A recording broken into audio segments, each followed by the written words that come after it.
Welcome to the back room. Relax, unwind, and let our soothing gangster bedtime stories guide you into calm and peaceful sleep. Here, we tell the quieter side of history, the childhoods, ambitions, and lives of legendary gangsters, without focusing on violence. As you settle in, share with us in the comments where you're listening from, what time it is right now, and one good thing that's happened to you today. We'd love to hear from you. If you enjoy our stories, please like this video to support the channel and subscribe so you never miss a new upload. Your encouragement helps us bring more Mafia bedtime stories to life. Now close your eyes, feel at ease, and enjoy tonight's story. Wishing you peace and the sweetest dreams. The wind off Boston Harbor was sharp in the early months of 1929, carrying with it the mingled scents of salt water, coal smoke, and the faint metallic temps of the shipyards. South Boston, known to those who lived there simply as Southie, was a neighborhood of close-knit streets and closer-kept secrets. Rows of red brick houses stood shoulder to shoulder, their stoops worn smooth by decades of boots and footsteps. On certain mornings, when the fog rolled in thick, the rooftops seemed to vanish, and the sound of the harbor buoys floated across the narrow streets like muted bells from another world. It was here, on September 3rd, 1929, that James Joseph Bulger Jr. drew his first breath. The Bulger family's flat was modest 2 rooms for 6 children and their parents, heated by a coal stove that crackled through the bitter Massachusetts. Winters, his father, James Sr., had been a laborer at the shipyards until an accident left him partially disabled, his right arm stiff and weakened. His mother, Jane, was the quiet backbone of the family, a devout woman with a watchful gaze who kept her children close, shielding them from the worst of the neighborhood's troubles when she could. But in South Boston during the Great Depression, trouble had a way of seeping through the cracks. Even as a boy, James Jr. stood apart from his brothers and sisters. His hair was a shock of pale blonde, so bright it seemed to catch the sunlight and hold it, earning him the nickname Whitey from the other children. He despised it, preferring to be called Jimmy, but the name clung to him like an unwanted shadow. He was not the loudest boy on the street, nor the most reckless, but there was a certain weight to him as stillness. Neighbors would later recall the way he watched people, how his pale blue eyes seemed to study them, measuring, deciding, as if each exchange was a small test of trust or weakness. The streets of Southie were his first classroom. Here, lessons were taught not by teachers in pressed collars, but by the unspoken code of the neighborhood. Know who to greet and who to avoid. Understand when to speak and when silence could save you. Learn the subtle markers of territory, which corners belonged to which men, and the invisible lines you crossed at your peril. It was a world of layered loyalties and inherited grudges, where your family name could open a door or slam it in your face. On Sundays, the air was filled with the measured tolling of church bells from St. Monica's and St. Augustine's, their sound echoing down the narrow streets. Families would dress in their best clothes, the men in worn suits, the women in long coats. Children lined up neatly for mass, but on weeknights, the neighborhood wore a different face. The clink of glassware spilled from the doors of smoky bar rooms. The sharp whistle of a police officer cut through the dark, answered by the quick shuffle of boots disappearing into alleys. Men leaned against lampposts, their breath visible in the cold, their conversations quiet and clipped. For young Jimmy, the pull of this other world was hard to resist. He was drawn to the older boys who drove second-hand Fords and wore leather jackets that creaked when they moved. They carried themselves with an ease that came from knowing they could handle themselves if trouble came calling. Sometimes they let him tag along not as an equal, but as a shadow. From them, he learned how to spot a plainclothes officer by the cut of his hat, how to read a man's intent by the way he held a cigarette, how to keep your hand steady even when your heart was pounding. At home, Jane Bulger did her best to keep her son grounded. She encouraged his reading, steering him toward history books and away from the pulp crime stories that circulated among boys his age. But the neighborhood's currents were strong. In Southie, there was a certain romance attached to the men, who lived by their own rules. They were spoken of in hushed voices, sometimes with admiration, sometimes with fear, but always with respect. By the time most boys were still caught in the rituals of schoolyard games, Whitey's life was already bending towards something else. He wasn't yet a criminal, but he had stepped away from innocence. There were nights he would come home later than he should, the soles of his shoes wet from the harbor docks, the faint scent of gasoline clinging to his clothes. When his mother asked where he had been, he would shrug, offering half-truths that carried just enough plausibility to avoid further questions. The Depression had left its mark on South Boston, not just in the worn facades of its buildings, but in the guarded nature of its people. Work was scarce, tempers quick. Disputes were settled in alleys or over kitchen tables, away from the eyes of outsiders. Whitey grew up absorbing these rhythms, the slow pulse of a community that could close ranks in an instant against anyone it deemed a threat. In those years, the seeds of his later life were quietly taking root. He saw that loyalty could be a shield, but also a chain. That power, even in small doses, could alter the way people looked at you and the way you looked at yourself. He understood early that some rules were enforced not by law, but by the fear of what might happen if they were broken. And he learned that in Southie, reputation was as valuable as money, and sometimes more dangerous to lose. As winter gave way to spring, the harbor ice breaking into jagged sheets that drifted out to sea, the young boy with the pale hair and watchful eyes moved more comfortably through the neighborhood's shadows. The men at the barber shop knew his name. The grocer would slip him an extra piece of fruit now and then, not out of charity, but out of an unspoken acknowledgement that the Bulger boy was someone to notice. He wasn't yet feared, nor entirely respected, but he was seen, and in South Boston, that was the first step toward being known.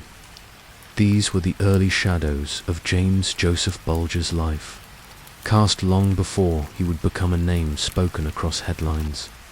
In the narrow streets of Southie, in the dim corners of neighborhood bars, in the silent exchanges of glance and gesture, his story had begun, not with a sudden act, but with a slow accumulation of moments.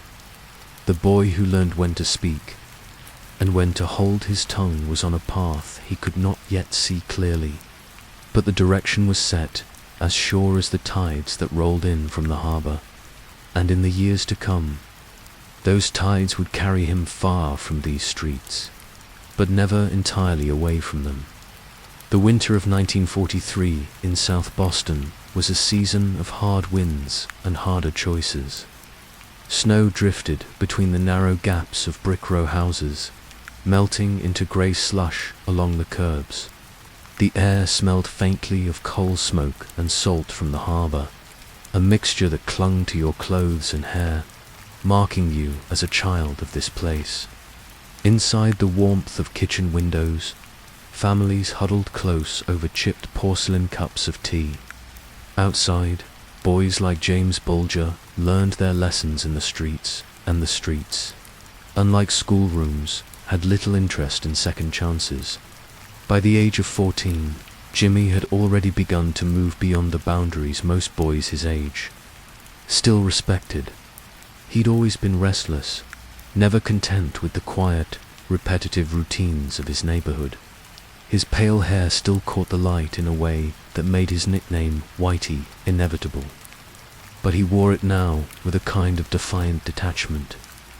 If they were going to call him that, he would make sure it carried weight. It was in those same streets that he took his first step into what would become a lifetime's dance with the law. The details were simple, almost mundane by the standards of what was to come. A stolen car, the thrill of speed, the city streets flashing by as the engine roared against the cold night. He wasn't alone. There were always a few others, boys, barely older than him, faces lit by the glow of the dashboard. But it was Jimmy who slid into the driver's seat, hands steady on the wheel, eyes fixed ahead. When the police finally caught up, there was no dramatic chase, no flashing shootout in the snow. Just a quiet corner, a sudden block in the road, and the cold grip of a uniformed hand on his arm. For most boys, such a moment might have brought shame or fear, or a promise whispered to themselves never to test their luck again. For Jimmy, it was something different, a kind of revelation in the echoing corridors of the police station. He felt the strangeness of the place, the stale smell of cigarette smoke, the click of typewriter keys, the hollow laughter of men who knew their authority was absolute. And yet, in that sterile room, he discovered something else. He was not afraid. Not of them, not of the questions, not of what might come next. The arrest went into the books as his first official mark. But for Jimmy, it was more like a quiet initiation. Rules, he saw now, weren't ironclad. They were negotiable, bent, reshaped, ignored entirely if you understood the angles. The law was not an unshakable wall. It was a game. And every game had its strategies, its weaknesses, its ways of being played. South Boston in the 1940s was a place where a young man didn't have to look far to find trouble. The war had carried many of the older boys away to Europe and the Pacific, leaving gaps in the neighborhoods, and in those gaps, ambition could grow wild. The docks were busy, the shipyards alive with noise and grit, but those places promised only a wage, not a future. For restless boys, a wage was just a leash made of paper bills. Jimmy was restless. Restless in the way a tide is restless, always, pushing against the boundaries of its shore. He didn't dream in terms of classrooms or careers. His ambitions were born from street corners, whispered deals, and the unspoken understanding that power, real power, was not given, it was taken. By his mid-teens, his reputation had begun to stretch beyond his own block. In South Boston, word traveled fast. He was known not for being the loudest, but for being the one who could be trusted in the wrong sort of way. If he promised to keep a secret, he kept it. If he gave his word that he'd be there when things turned bad, he was. Loyalty, in this world, was a kind of currency, and Jimmy spent it carefully. Still, the name Whitey trailed him like a shadow. He didn't like it, and those who used it in the wrong tone learned quickly that the boy beneath the pale hair wasn't one to be toyed with. But he also understood the strange power of a name. If it was going to follow him, it would have to mean something more than a childhood nickname. He would make it carry an edge. By 17, the games of childhood were over. He had stepped beyond the small crews of neighborhood boys into something more organized, more dangerous. Petty thefts and car rides were no longer enough. Armed robbery, the kind that left a real mark in the city's memory, was where he set his sights. These were not the frantic, desperate acts of a boy lashing out. They were calculated moves, chosen with the same quiet intensity that neighbors had noticed in him as a child. He studied people the way others studied books, reading their patterns, knowing when they would fold, when they would fight, when they would run. Police blotters began to carry his face, a sharp jawline, cold eyes, the faintest trace of a smirk, the kind that suggested he knew something you didn't. The law might have seen another delinquent, another statistic in a thick folder of troublemakers. But in the narrow bars and smoky back rooms of South Boston, some saw something else entirely. To a few, he was just a problem, a young man on the path to an inevitable fall. But to others, especially those with their own reasons to distrust the law, he was a rising force, someone who understood that in this city, the line between criminal and protector was a matter of perspective. Jimmy himself saw only opportunity. Opportunity in the cracks between rules, in the spaces where the city's watchful eyes didn't reach. And in South Boston's underbelly, opportunity was almost never legal. Looking back, it's easy to see this as the first step down a long, unbroken path, the moment where chance and choice intertwined. But at the time, it was just another day in a neighborhood where survival meant testing the boundaries of what was allowed. The difference was that Jimmy had no intention of stopping at those boundaries. There's a strange truth about beginnings. Rarely do they announce themselves. No one in that police station could have guessed that the pale-haired teenager before them would one day become one of the most feared names in Boston's history. To them, he was just another file, another case to be processed. To Jimmy, it was the first note in a song he had been humming quietly for years. In the weeks after that first arrest, he walked the streets of South Boston with the same slow confidence, the same sharp watchfulness, but something had shifted. He had looked into the machinery of the law and realized it could be navigated, even manipulated. And for a boy who had always felt the pull of the darker current, that was all the encouragement he needed by the end of his teenage years. Jimmy Bulger's legend was no longer something whispered only on his own block. It had begun to travel, carried in the quiet conversations of men leaning against bar counters, in the wary glances of those who crossed his path. He was no longer entirely a boy, but not yet the man he would become. Somewhere in that narrow space, he found the momentum that would carry him forward. In South Boston, stories had a way of growing in the telling, and somewhere between fact and embellishment, a pale-haired boy in a stolen car became the first chapter of something far larger. The city would not forget that name. Not yet. Not for a long time. And Jimmy Whitey was just getting started by his early 20s. James Whitey Bulger was no longer just another restless young man in South Boston. The neighborhood's boundaries, the narrow streets, the stoops where men leaned to watch the day pass, had once been enough to hold him. But now they felt smaller, less like a home and more like the edge of a larger map. A map where the borders were invisible, but the dangers were not. His path into the underworld wasn't marked by one decisive moment. It was slower, subtler. A series of steps, each one easy enough to justify at the time. A favor for a friend. A silent ride in the back of a car that wasn't his. A cut of money handed to him for keeping his mouth shut. The men he gravitated toward were not the hot-headed boys of his teenage years. They were older, more deliberate, seasoned criminals who had already shaped their own legends within Boston's shadow economy. They carried themselves with a quiet certainty, the kind that came from knowing the rules of a game most people didn't even realize they were playing. And they saw something in Bulger, the cold steadiness in his eyes, the measured way he spoke that told them he could be useful. From them, he learned more than just the mechanics of crime.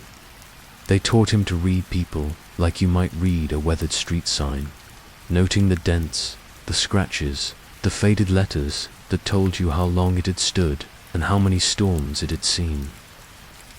They taught him how to recognize a lie before the words had even left someone's lips, and how to let silence stretch until it became an advantage. His crimes began to grow in scale. Petty theft no longer held his interest. It was too small, too easy. There was more to be made and more to be proven in bigger risks. Bank robberies became his new arena. He crossed state lines, sometimes disappearing for days, sometimes for weeks.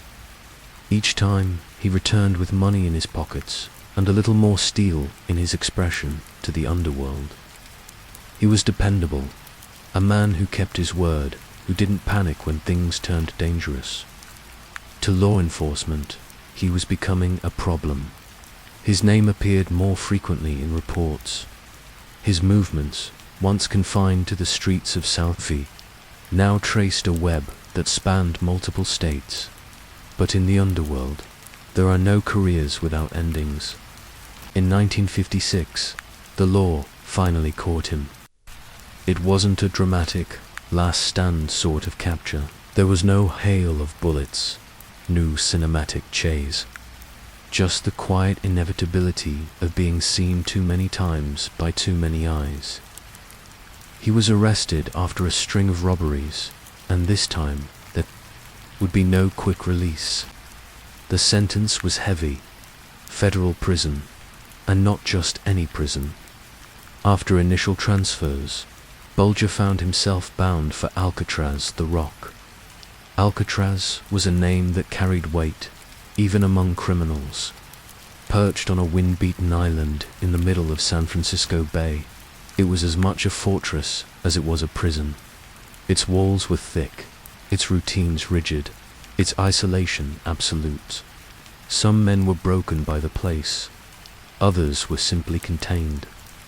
Bulger arrived there with the same cold-eyed focus that had carried him through the streets of Southie. The air was heavy with salt and dampness, the sounds of the bay muffled by the thick stone walls. Every door that clanged shut behind him was a reminder that escape was not just difficult, it was impossible. But he didn't waste his time.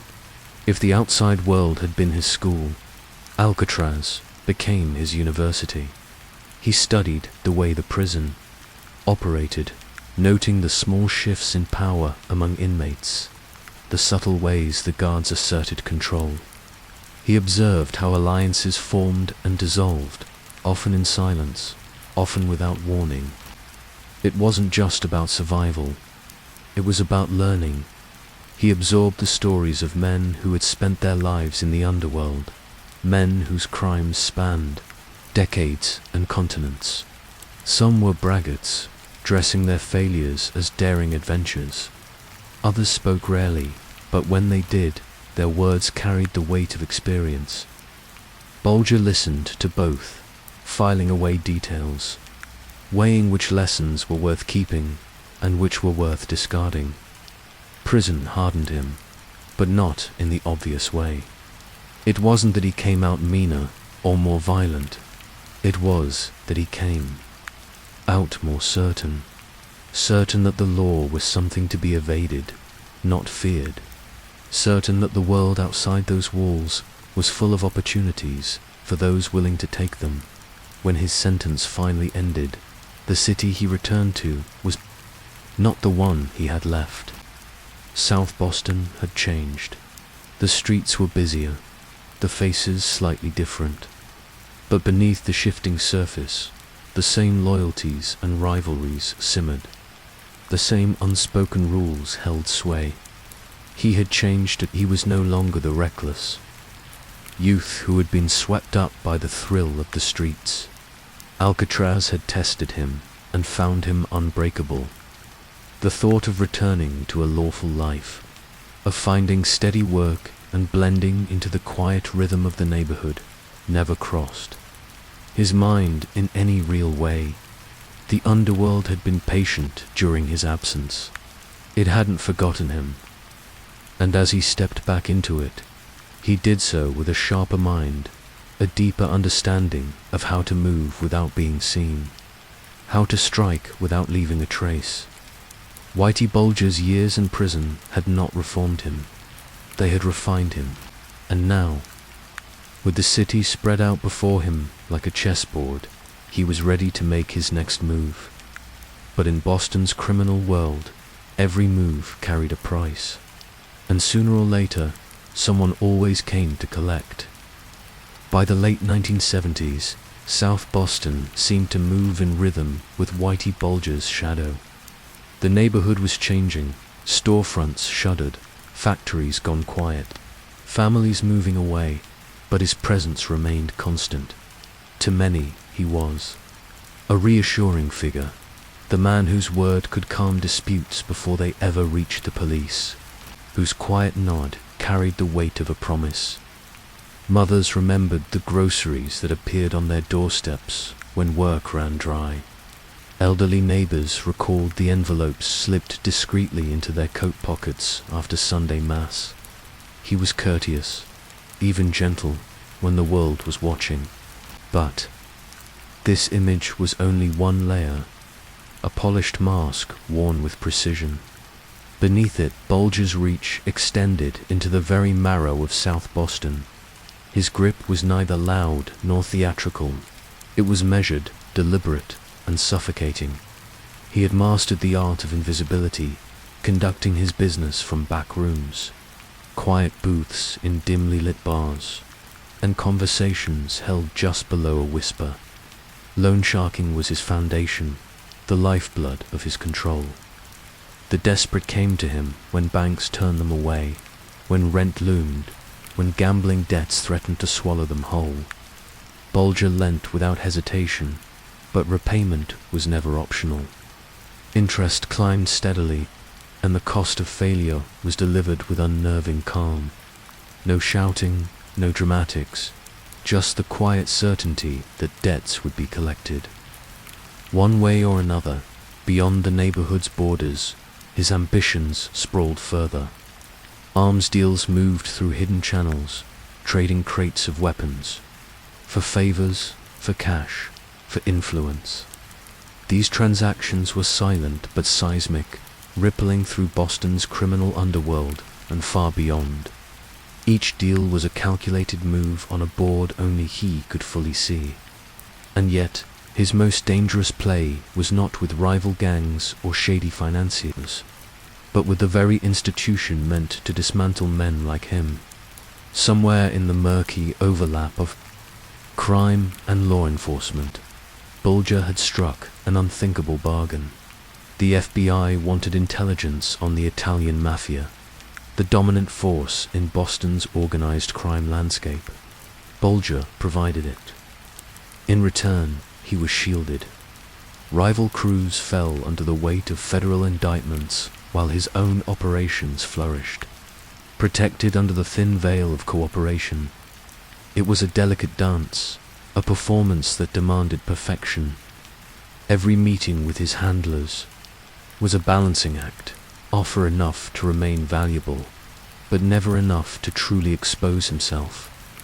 He fed them names, movements, and whispered rumors about the Italians, all the while making sure his own tracks were covered so cleanly that even those who searched for them found only shadows. For Bulger, trust was a currency far rarer than money, and he spent it sparingly. His inner circle was shrinking, drawn tighter with each passing year. He understood the corrosive nature of proximity. The closer someone stood, the more dangerous they became. Friends could turn informant, and allies could be bought. The fewer people who truly knew him, the less there was to betray. In public, his charm was disarming. He shook hands in the street, asked about children's schooling, remembered names and birthdays. These gestures stitched him into the fabric of the neighborhood's memory, building a version of himself that felt safe to believe in. But every smile had weight. Every handshake was a quiet transaction, a reminder that Bulger's interest in you could be a blessing or a curse. and the line between the two could shift without warning. He was, in many ways, to men. The first was the civic benefactor, the neighbor who slipped cash to struggling shop owners and offered protection in exchange for little more than respect. The second was the strategist, moving pieces across a criminal chessboard where loyalty was conditional and betrayal was inevitable. Both men wore the same face, spoke with the same voice, and inhabited the same body. The trick was in knowing which one stood before you at any given moment. A trick most never learned until it was far too late. Even for Bulger himself, the line sometimes blurred. When you spend years living behind a mask, the mask begins to take root. Was his generosity genuine, or was it simply another investment, one more calculated step in securing his dominion over South Boston? Did he ever feel the weight of the double life pressing down on him, or had it long since become second nature? At night, when the streets grew quiet and the city's hum softened to a low murmur, Bulger's South Boston was a place of contrasts. Streetlights cast long, fractured shadows over cracked sidewalks. Somewhere in the distance, a dog barked. The smell of the harbor, salt and rust, drifted inland. Behind shuttered windows, deals were struck, debts were tallied, and in smoky back rooms, information was traded like currency. His arrangement with the FBI was both a shield and a noose. So long as he remained useful, he was untouchable. But usefulness has an expiration date, and the danger lay in never knowing exactly when the balance might shift. If the Bureau ever decided he was more liability than asset, the very men who had protected him could dismantle his empire overnight. Worse still, if word of his cooperation slipped into the wrong ears, the Underworld would not grant him the courtesy of a trial. The tension of this existence was constant, but it was not chaos, it was choreography. Bulger had learned to thrive in these narrow spaces between trust and suspicion, between the law and the lawless. He understood that fear could be more effective than force, that a whispered threat could linger longer than a shouted one. His reputation was built as much on what people imagined he might do as on the things he actually did. And so, South Boston lived with its paradox. Its protector was also its predator. Its benefactor was also its extortionist. To challenge him was to invite ruin. To embrace him was to accept a bargain you might never fully understand in the end. The truth about Whitey Bulger in the late 1970s was not about which version of him was real, but about how perfectly the two versions fed each other. His public kindness softened the edges of his private ruthlessness. His criminal power made his acts of generosity possible, and those acts, in turn, made his power unassailable. Every day he walked that razor's edge, the double life polished to an art. In the daylight, he could stand at the corner store, chatting about the Red Sox, holding a paper bag of groceries for an old neighbor. By nightfall, he might be across the river, negotiating the price of weapons with a man whose name would never appear in print. And always, somewhere in the background, the clock was ticking, the slow, steady march toward the moment when balance would fail, when one life would finally consume the other. By the turn of the decade, the streets of South Boston seemed to breathe a different kind of air. The laughter that once spilled freely from neighborhood bars now came in shorter bursts, guarded and wary, as if joy itself had learned to glance over its shoulder. Shadows clung to the brick walls a little longer, stretching their fingers into alleyways where secrets were kept like currency. The city was changing, and so was the man who ruled its underbelly. Whitey Bulger had always been a figure of presence. In the 70s, his power had been built on quiet dominance. an unspoken hierarchy where he sat at the top without the need for grand displays. But the 1980s brought with them a new tempo, harder, sharper, less forgiving. Bulger adapted, not by softening, but by leaning further into the image that both terrified and reassured.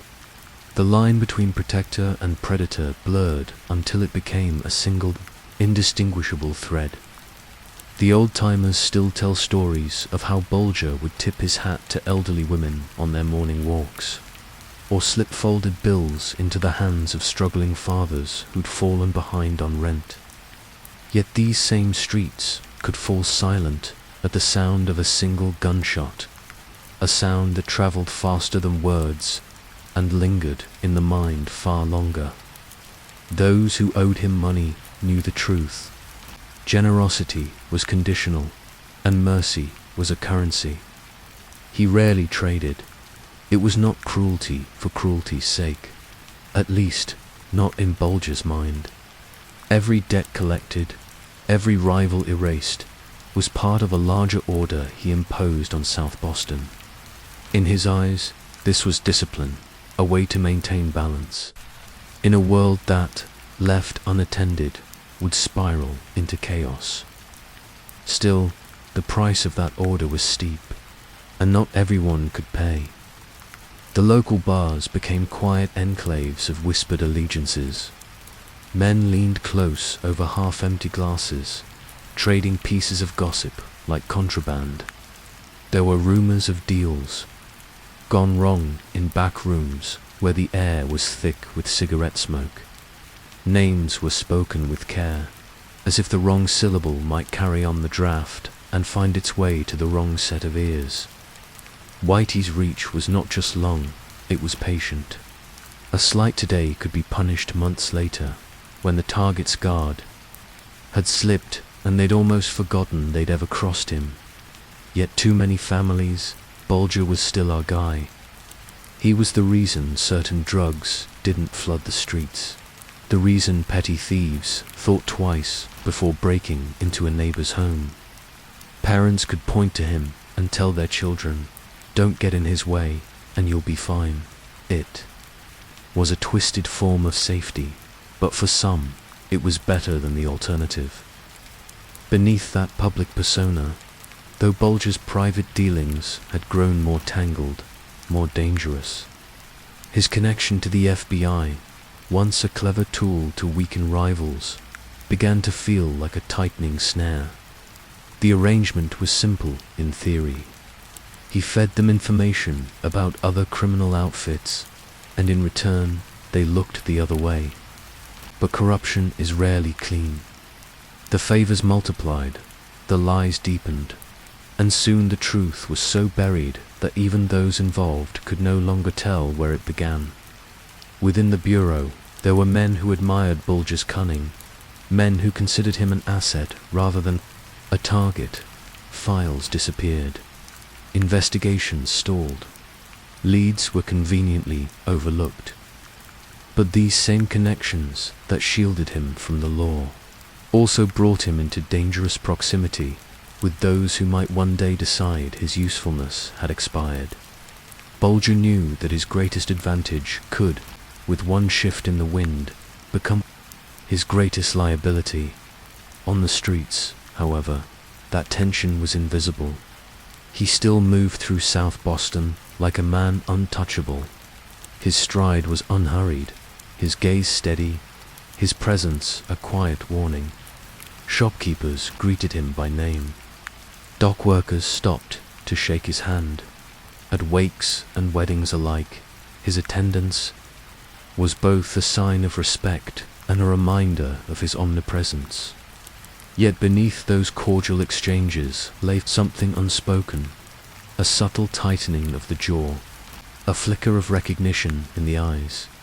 Everyone knew, though few would ever say it aloud, Bulger was not a man to be tested. His smile was not always a promise of friendship. Sometimes it was simply a mask. The 1980s brought more than just a sharpening of Bulger's methods. The very The fabric of South Boston was shifting. Economic hardship lingered. Unemployment gnawed at the edges of the working-class identity.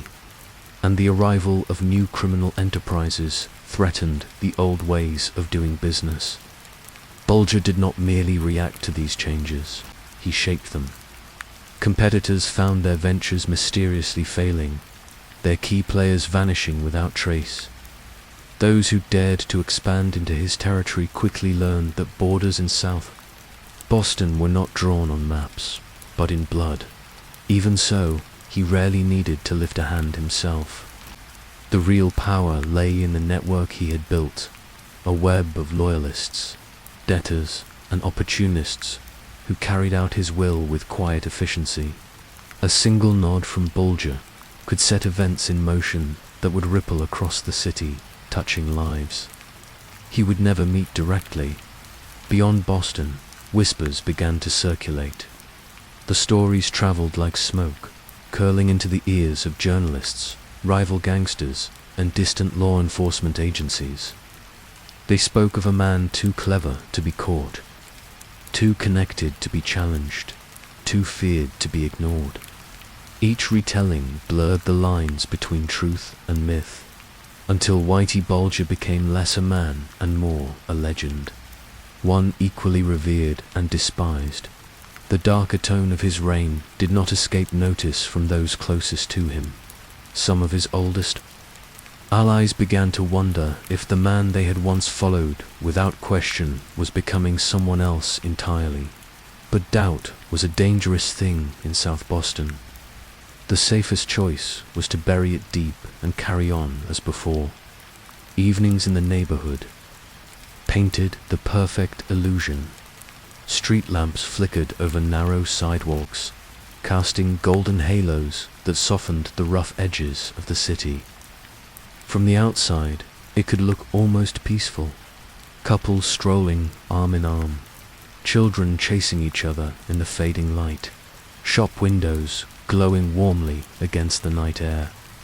But behind those windows, doors were locked early. Behind the smiles and nods, fear lived quietly, unacknowledged but ever present. Whitey Bulger had mastered the art of duality. He could stand as a pillar of the community and its most dangerous predator in the same breath. He knew how to wear kindness like a tailored coat, only to shed it in favor of something far colder when the situation demanded. In a world where trust was as fragile as glass, he made certain that no one, not friend, not foe, could ever fully read him. By the end of the decade, Bulger's empire was not just intact, it was thriving, but it also carried the weight of its own success. Power attracts attention, and attention can become a threat. Somewhere in the offices of men who wore suits instead of leather jackets, plans were already being drawn. Files were quietly updated. Certain names were underlined in black ink, South Boston. For all its unspoken agreements and guarded loyalties, could feel the shift coming. It was in the way conversations paused when a stranger walked into the room.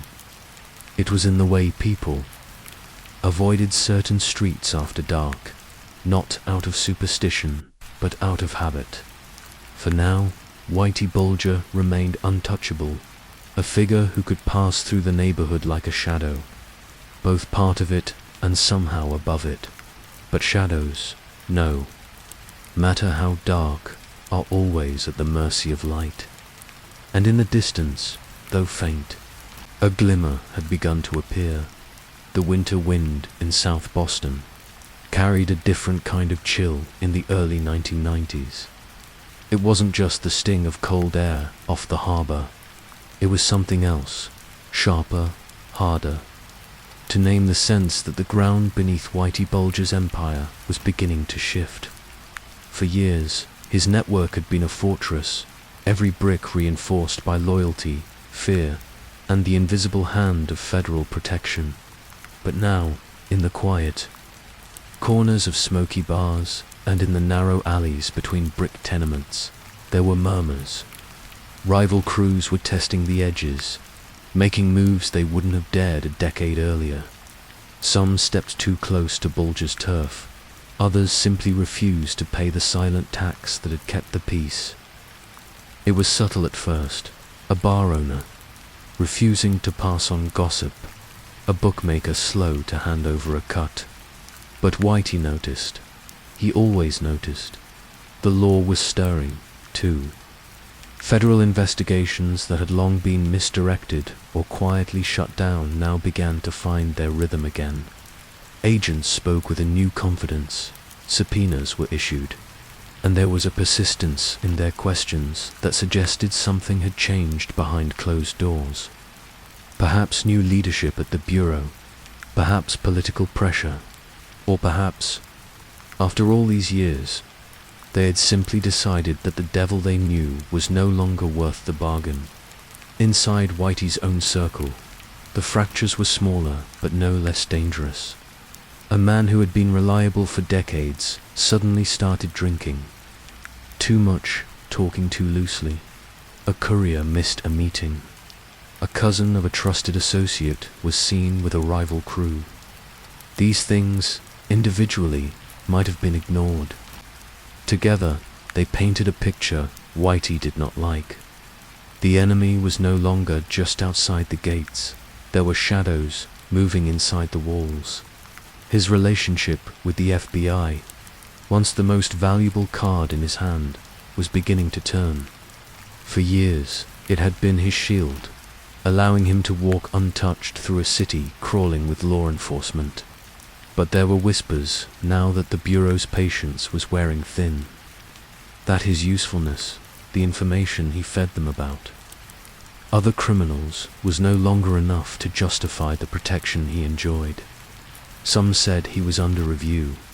Others said the FBI was waiting for the right moment to let him fall. Whitey did not show fear. Outwardly, he was the same as ever, calm, measured, moving with the quiet confidence of a man who believed he could read the game better than anyone else.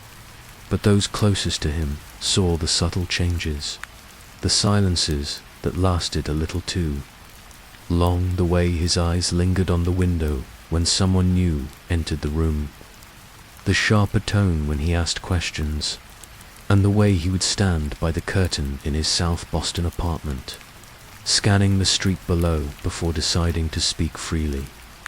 The neighborhoods he had once ruled with unchallenged authority seemed different, too.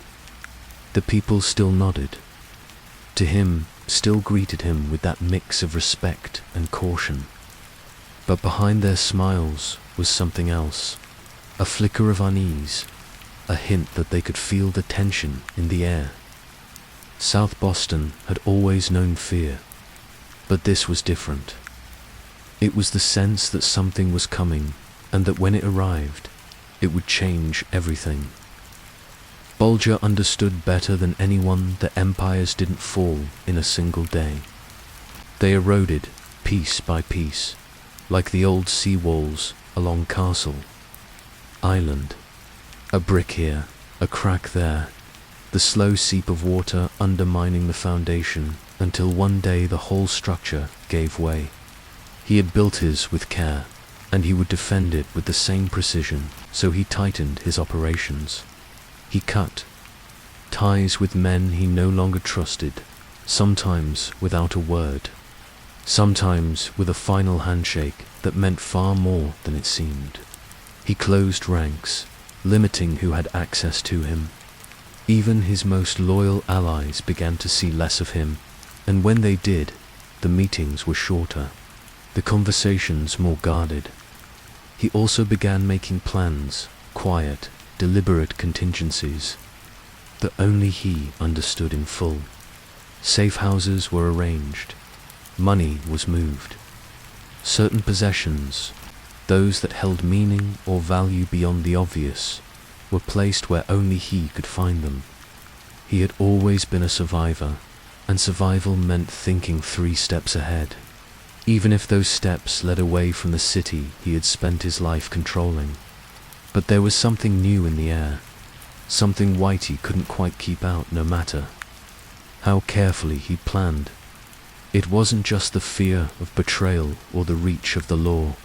It was inevitability, the slow, creeping awareness that the tides were changing, and that no man, not even one as connected, as feared, as careful as him, could hold them back forever. In the bars where his name was once spoken with reverence, the whispers were different now. Some wondered if the FBI would turn on him. Others speculated that rivals would make their move first. A few claimed he would vanish before either could happen, disappearing into the world like smoke from a snuffed-out match. And still, he walked the streets of South Boston as though nothing had changed. His coat collar turned up against the wind, his pace unhurried, his gaze steady. He shook hands, he asked after families, he left generous tips. To the casual observer, he was the same man he had always been, the man who kept order, who kept worse dangers at bay. But in the eyes of those who looked closely, there was an edge to him now, a tension in the shoulders, a watchfulness that never eased. Evening came early in those winters, the sun sinking behind the skyline and leaving the streets, bathed in that muted orange glow that seemed to soften even the harshest corners. But for Whitey Bulger, the shadows were growing longer in more ways than one. They were stretching toward him from alleys and doorways, from federal offices and rival hangouts, from the very people who once swore they'd follow him anywhere. The truth was simple, though few would dare to say it aloud. The man who had seemed untouchable for so long was standing on ground that was beginning to give way. No one knew when the first real break would come, whether it would be a betrayal, an arrest, or a sudden act of violence. But in South Boston, the sense of it hung in the air, like the heavy smell of the harbor before a storm. Whitey could feel it too. And though he would never admit it, even to himself, there were nights when he stood at his window, looking out over the quiet streets, and imagined what it would be like when it finally came. He would tell himself he'd be ready. He'd tell himself he could still control how it happened. But deep down, beneath the layers of calculation and control, he knew that some storms could only be weathered, not stopped.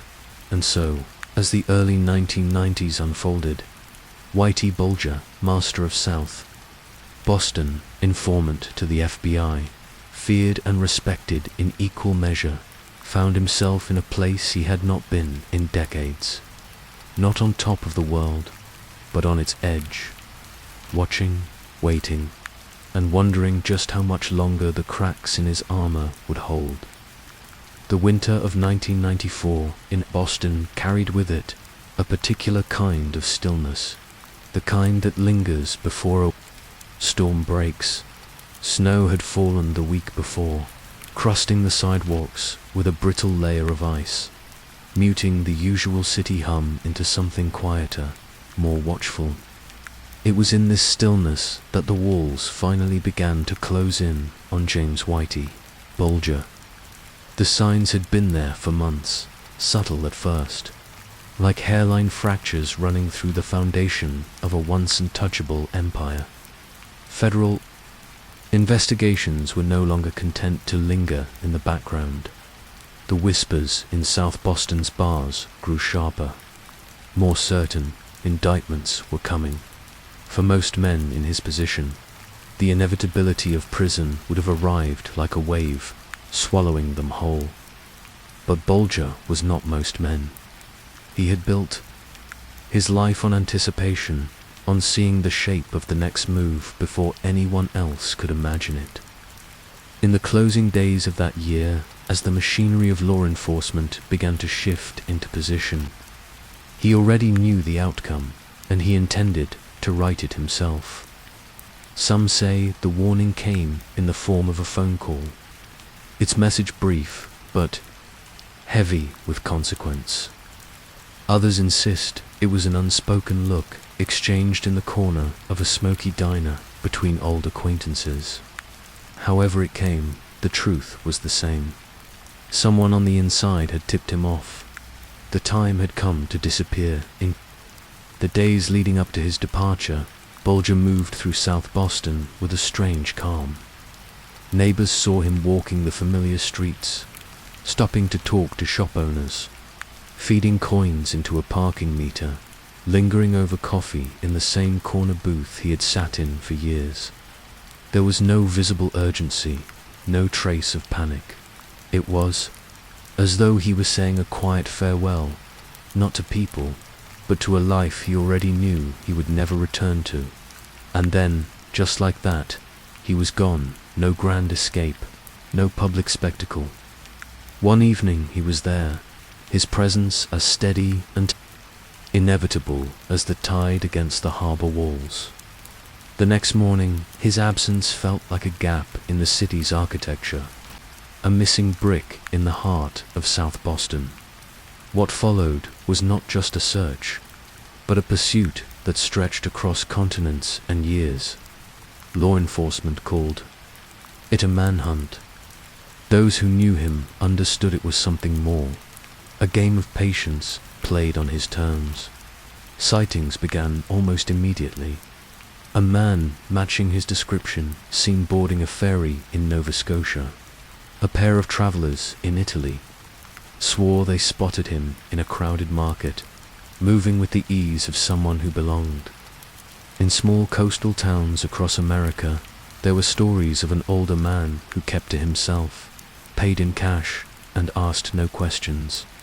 The leads piled up, each one a thread that unraveled into nothing. Bulger seemed to slip through the cracks between places, living in the spaces where attention was a stranger. It wasn't just that he hid well, it was that he understood how to vanish into the ordinary. False identities became his armor. Stacks of cash, quietly stowed away over decades, became his lifeblood. Old friends, bound by loyalty or fear, became his invisible hands. And yet, even in absence, his shadow never left South Boston. People spoke of him in the past tense, as though to mark the passage of time, but always with the sense that the story wasn't over. He had become a ghost of the city, one that could step back into the living world at any moment. For law enforcement, his escape was a wound that refused to close. Each year he remained free was a reminder of failure of a man who had not just outrun justice, but seemed to mock it by his very survival. Posters with his face faded in the sun, replaced and then weathered again, until they became part of the scenery. For others, he was something more complicated. To some, he was the man who had shielded the neighborhood from outside threats, who had kept certain dangers at bay even as he embodied others. His flight from justice was, to them, a continuation of the myth proof that he could bend the rules of the world and live by his own, if only for a while. The years passed like this, each one adding a new layer to the legend. Stories drifted back like messages in bottles.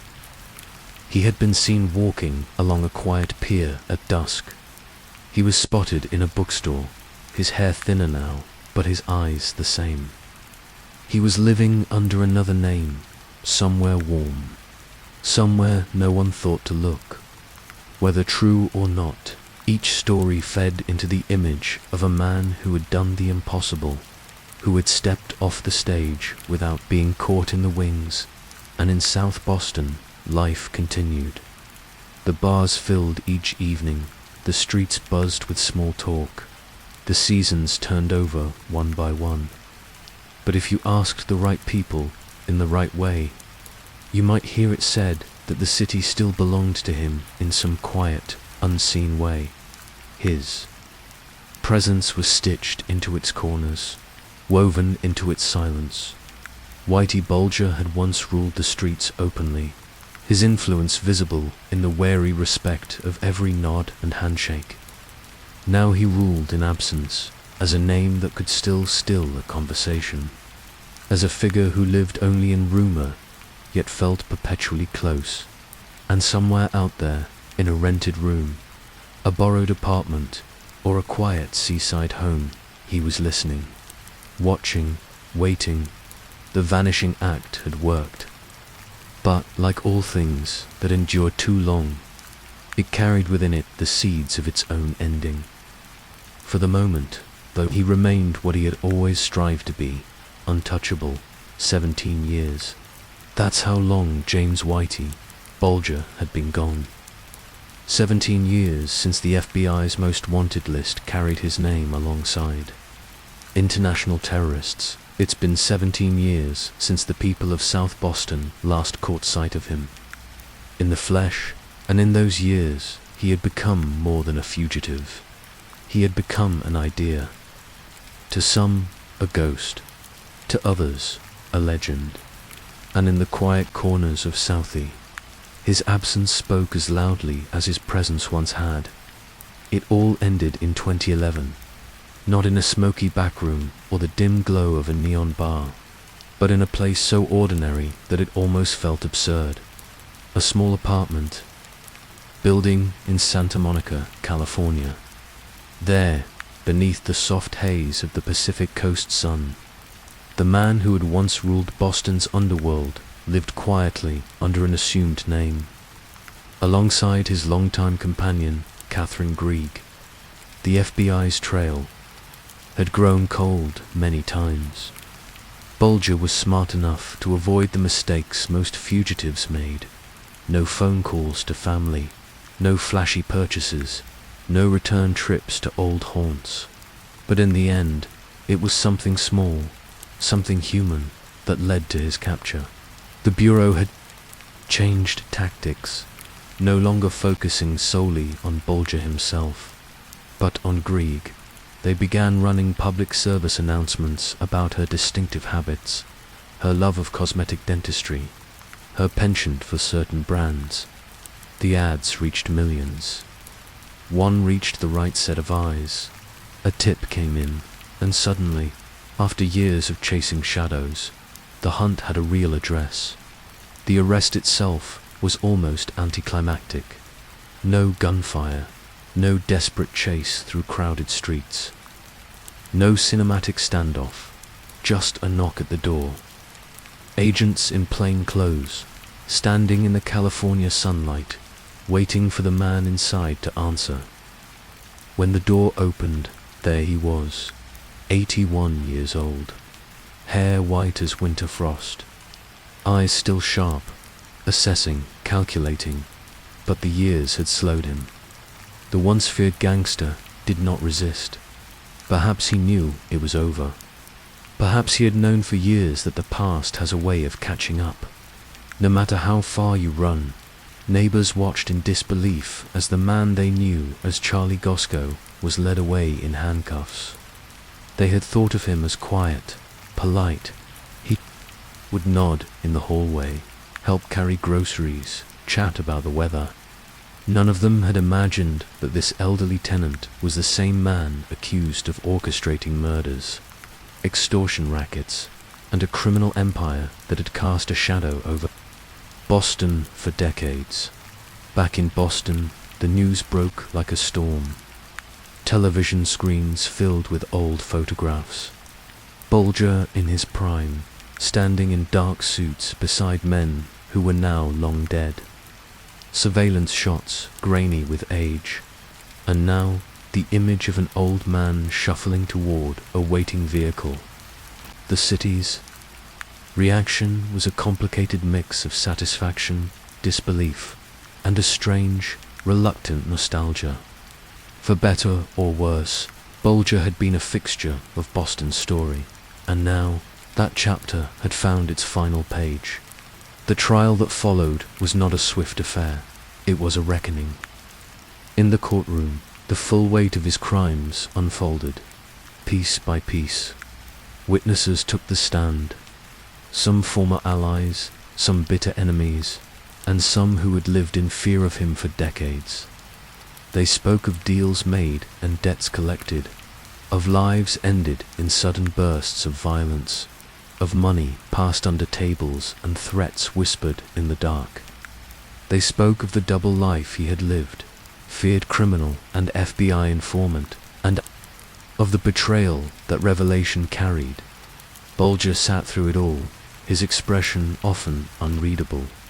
He would take notes, lean toward his attorneys, and occasionally offer a sharp, almost dismissive smile when testimony painted him in a certain light. He rarely spoke, but when he did, it was without apology. To the families of victims, his silence was another wound.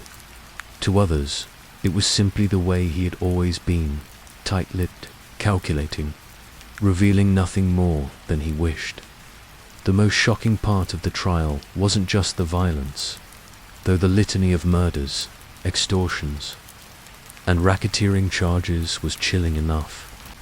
It was the light cast on the corruption that had shielded him for so long. Federal agents who had bent rules, ignored leads, or actively warned him when the heat was too close. Deals made in shadows, traded for information that was sometimes valuable and sometimes self-serving.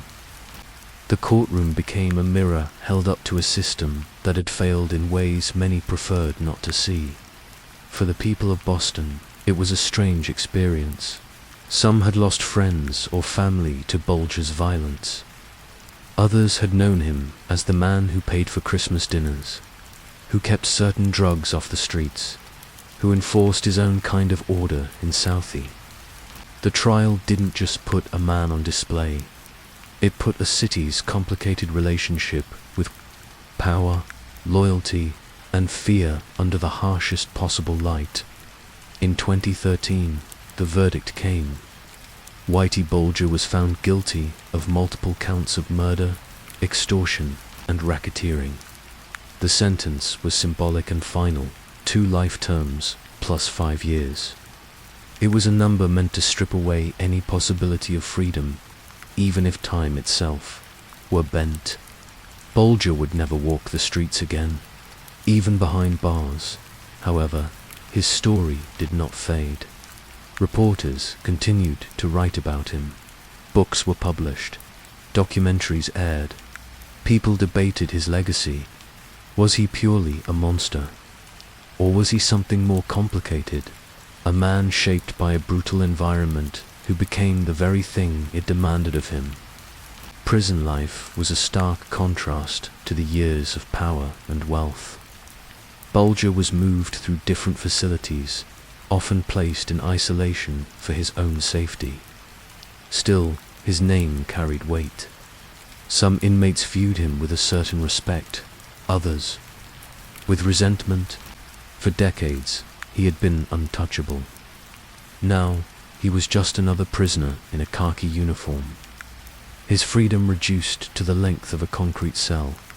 He continued to correspond with people on the outside, sometimes family, sometimes strangers curious about his story. His letters were often polite, occasionally reflective, but never confessional. He spoke of the past only in guarded terms, and of the present with a kind of detached acceptance. Then came 2018. Bulger had been transferred to USP Hazleton, a high-security prison in West Virginia. He was in poor health, nearing 90, and wheelchair-bound. But Hazleton was known for its violence, and within hours of his arrival, he was dead. The attack was brutal, swift and unrelenting. The details were grim, but the symbolism was unmistakable. A man who had lived by violence had met his end in violence. The motive was never made fully clear. Perhaps revenge, perhaps prison politics, perhaps simply opportunity. Whatever the reason, the life of James Whitey Bulger ended not with a judge's gavel, but with the blunt force of prison justice. His death closed the book, but it didn't erase the questions. In South Boston, his name is still spoken, in lowered voices, as if uttering it too loudly might summon something from the past. The streets have changed, new buildings, new businesses, new generations, yet the shadow lingers. In certain bars, in certain corners, the stories still circulate, the deals he made, the people he helped, the lives he destroyed. Bulger's legacy is tangled, impossible to flatten into a single line. To some, he is a cautionary tale about power, greed, and the inevitable fall that follows. To others, he is a figure who cannot be judged without understanding the world that created him. A world of poverty, tribal loyalty, and an undercurrent of corruption that blurred the lines between law and crime for the city of Boston. His story is a reminder that history isn't just written in books or carved into monuments. Sometimes it lives in the shadows, in the whispered recollections of those who saw it firsthand.